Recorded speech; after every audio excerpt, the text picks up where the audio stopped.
В Таджикистане местные жители возмущены принятыми мерами в отношении нарушителей. Так, 10 июня парламент страны принял поправки в уголовные и административные кодексы, согласно которым устанавливаются штрафы за нахождение в общественных местах без маски, несоблюдение социальной дистанции, а также распространение фейков и дезинформации о пандемии, пишет Азия Плюс. Подобные меры вызвали негодование в таджикском сегменте социальных сетей. Часть пользователей назвала такое решение правительства очередным окном для коррупции. Сами больных не принимают в больницы, отправляют домой лечиться, а теперь для этих же больных и уголовную ответственность вносят. Театр абсурда. Если домой отправляют, то хочешь не хочешь заразятся другие члены семьи, возмущается один из жителей страны. За нахождение в общественных местах без маски и несоблюдение социальной дистанции до 2 метров нужно будет заплатить от 116 самани до 290 самани. Кроме того, депутаты приняли поправки в Кодекс об административных нарушениях страны за распространение неточной и неправдивой информации через СМИ о пандемии.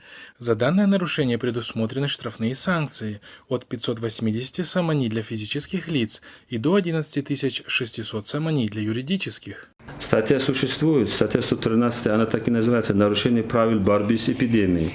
После слова «эпидемии» предлагается дополнить словами «другими инфекционными заболеваниями». Вот это будет основой для того, чтобы в будущем за нарушение нормы, которые будут в диспозиции предусмотрены, наказать тех лиц, которые не соблюдают. Наблюдатели отмечают, что подобные поправки очень удобны для режима, так как вся информация в официальных СМИ по поводу коронавируса в Таджикистане обычно не является достоверной.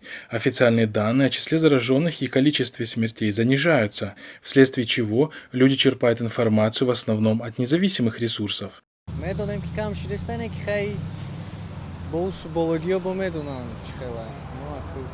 Напомним, ранее власти заблокировали независимый сайт, на котором публиковался список умерших от двусторонней пневмонии с симптомами, схожими с COVID-19. بینه‌های محدود کننده کرانتینی در جای‌های جمعیتی برخلاف طلبات مخصوص مقامات وکالتدار دولتی در سایه تندرستی به نقاب قرار داشتند به اندازه از 2 تا 5 نشان دهنده، یعنی اگر نشان دهنده امروز 58 سامان باشد 2116 نهایی تا 290 سامانی پیشنهاد کرد.